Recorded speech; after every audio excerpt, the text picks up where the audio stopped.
Let's go here to Force Ghost Fabio. Says Lakers have little cap space because of LeBron, who was selfish and not taking a pay cut. It's a big issue. You can always get the guy to extend his contract out and reduce the average value. Does not happen very often in the NBA, but LeBron's got 47 plus this year and then an option for 50. I can't see him going anywhere else. Does the organization have the brass to go meet with him and Anthony Davis and say, would you, so we could? Would you reduce what you're making so we could use that cap space to go get somebody else? Interesting sidebar, and this has just started to swirl. The Phoenix Suns are releasing Chris Paul. They're going to eat the contract. You and I have talked extensively. Lakers need to go find another veteran who's got winner heritage. Yeah. And I kept saying Draymond Green, and you kept telling me your Golden State background. Don't come up my way and touch him. How about Chris Paul? Yeah, that's a good idea, actually. Now, maybe he'd come for a lower price because he's not going to get the money that he was getting. He was supposed to have $16 million guaranteed in Arizona. The Suns are cutting them loose, I think, effective on Friday. So maybe Chris Paul is an angle that you get a great veteran to come in here who still wants to win a ring, and he'll play for less money. But if you got guys earning 47 and 40 next year and the King James and AD, do you need to make them take a cut? Could you imagine, though? Would I be out of control if they wound up with both Chris Paul and Draymond Green on unique veteran contracts? Oh, wow. I mean, well, it's kind of like when the Warriors, got Durant, when he signed with them. Some teams get all the riches, but I don't know. I have a problem sort of wagging my finger at LeBron and saying you're selfish because you're not taking a pay cut. I mean, he earns what he makes, but it's incumbent upon Pelinka and the rest of the Lakers brass to figure out a way to make that roster work. And if LeBron wanted to I think Tom Brady sort of did this sort of thing, right? Where he took a little less to kind of get some better players around him. If he wants to do it, fine, but I don't think we need to shame him for it. No, because he is the NBA. I mean, it's 20 years worth of excellence, and we're done a great player, great citizen.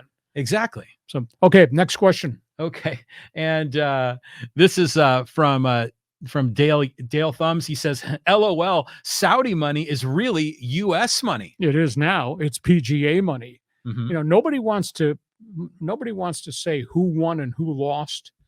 We know who won. PGA, now all the players and the fans. We know who lost. Greg Norman. Nobody's paying attention to anything that guy has to say. And Saudi money is oil money. Unfortunately, Saudi money, I'm sorry, is blood money. But the PGA is now taking that money. Should we be critical of the PGA for doing this, or is avoiding antitrust litigation what's really important here? Well, I think it's smart on them to not let the government stick their nose in the tent, because like you say, you don't know what they're going to find, and they want to kind of manage their own business. And once you get into antitrust, it's very subjective. It's not an objective reality where they make these judgments. So anything could happen. But to Dale's point here on the live stream, yeah, it is U.S. money, not only because it's PGA money, but it's the money that we all spend to put gas in our cars that ends up going to Saudi Arabia for all the oil. So it's just funny how it all works. But, the world is a global world. I just wish we could sort of come to terms with how we're going to have in this case, a foreign policy with Saudi Arabia. And then how is that reflected in the world of sports? We're kind of trailblazing here. I don't know how you rationalize how the Saudis treat people, the oppression. Oh, the women's rights are just humiliation. Horrific. Exactly. So how do we sanction Saudi Arabia? Take their money and say it's okay. We take their money while all this other stuff is going on. It's just absolutely amazing. Next question. Okay. This is from Rusty Shackelford. He says, any chance at all the Angels re-sign Ohtani? Well, they're playing pretty well under Phil Nevin. I mean, I still don't think they have a complete pitching staff. Ohtani's having just a spectacular statistical career. And we talked about months and months ago, if you could understand what he goes through Monday through Sunday to get ready to play, because if he's the designated hitter 5 days a week, there's all that preparation, batting practice, fielding, conditioning, studying the pitchers that he's going to face. And then he shuts it down because he's also got to throw bullpens between starts. And then he spends a day with a scouting report the day he doesn't play, getting ready to pitch against the the Cleveland lineup.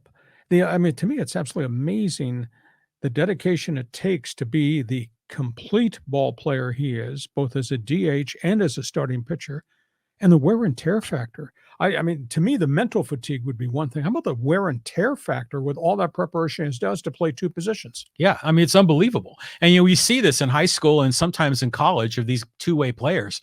Amazing he can do it at that level. And like everyone always says, we haven't seen it since Babe Ruth. The big question is, what happens next year? Is it the Dodgers? Is it the Angels? Is it, the Padres? Maybe they're dreaming.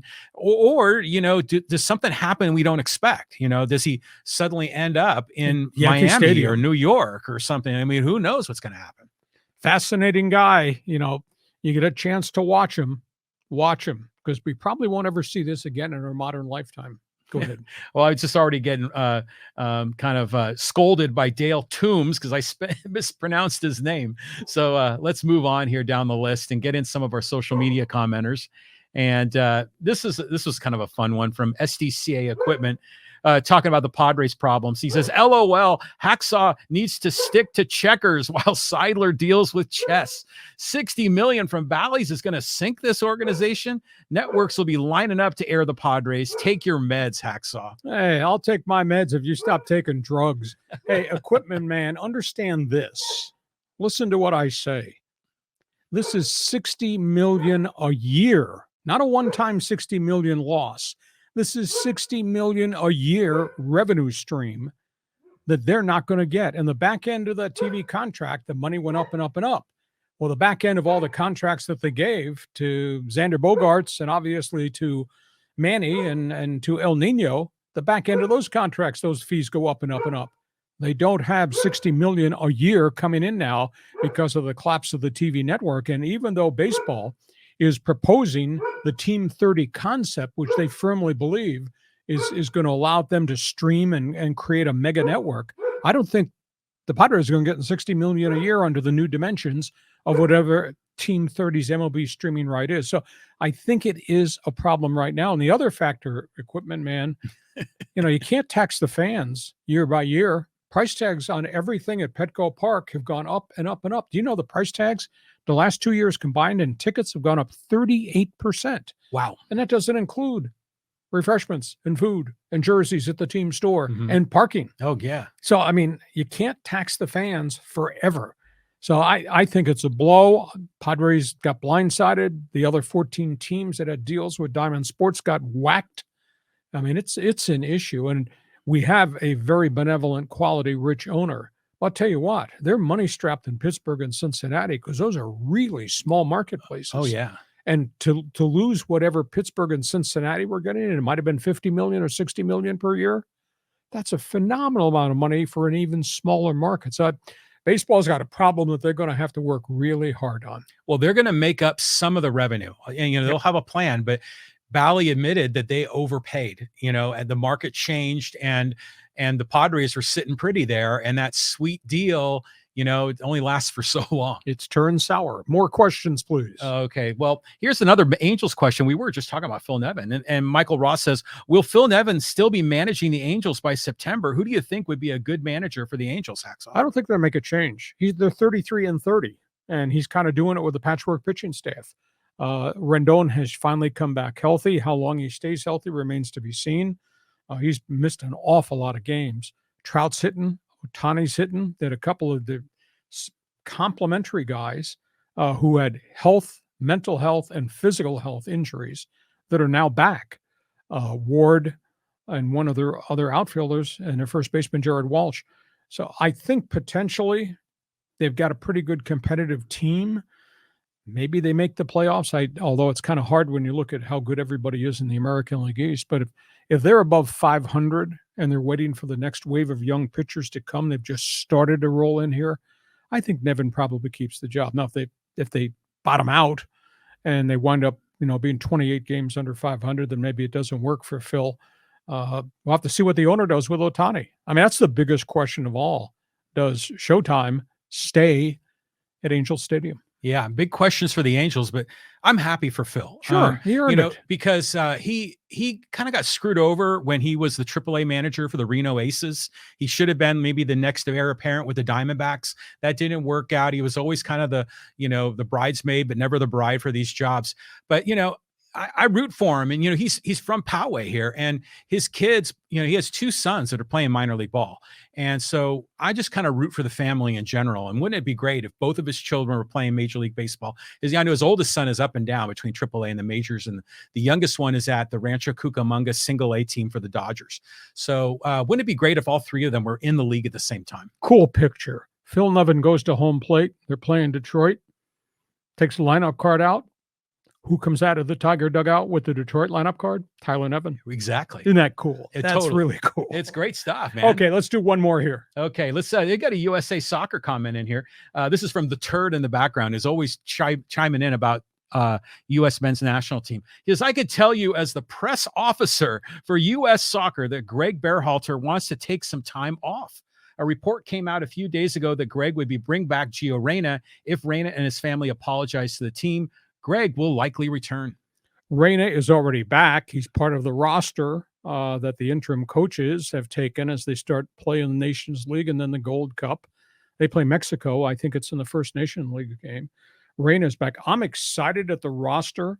I mean, they just got the player who came from France, who U.S. Soccer Federation approved on a one-time transfer to come in and play, scored 21 goals for Reims last season. So he's vibrant. And obviously Pulisic is healthy, and you got McKinney back. Reyna has been allowed to return back. Is practicing. He will play, probably take a much bigger part in the offense. Ricardo Pepe is back.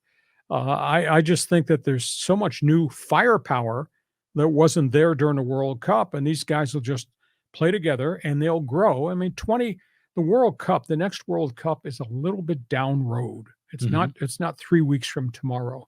So if they can keep these guys healthy and grow the young guys together, I'm just really excited. I want to see Berhalter back and Pulisic last week. We talked about it. Pulisic went public when they opened the training camp last Monday. He said, Greg should be the coach. Yeah. Now. Mm-hmm. None of this interim stuff. None of this with the new general manager, Matt Crocker. We got to do interviews. And I believe it. Berhalter changed everything. He changed the roster out. Obviously, they started to rebuild. He changed the culture out. He brought his style of play in, his persona. There's no doubt he's a tough guy as a leader, but that's a motivational tool. I like Berhalter. I wish they'd put this thing aside, and Reyna is back. And it'd be weird if Greg becomes the coach after what Reyna's family did, but they just have to find a way to work it out for the best of the flag. Well, it seems like, he's just taking some time off. Maybe that's all this is. But yeah, Berhalter needs to be the guy there. But I just love the whole vision of U.S. men's national team. They're positioning themselves to be very competitive in 26 when the games are here in the Northern America area. Because I know it's Canada, Mexico, and U.S. It's called Northern Hemisphere, John. Northern Hemisphere. There it is. You cut class the day they taught geography at UCSD to go drinking. I know. Yeah, that's right. I saw you at the end of the bar. I was there too. And the other part of it is, I see you got me off track. I can't remember what I was about to say, but I'm happy for this team. Oh, I know I was going to comment on. They also installed that new general manager that's going to help rebuild sort of this youth, pipeline of talent and kind of developing young players in America. So I think the future is very bright. Yeah, Matt Crocker came from, I think it was Southampton, the English Premier League, and he was in charge not only as the manager of Southampton, he was in charge of the youth programs, whole developmental thing that goes on there in England. Hey, listen.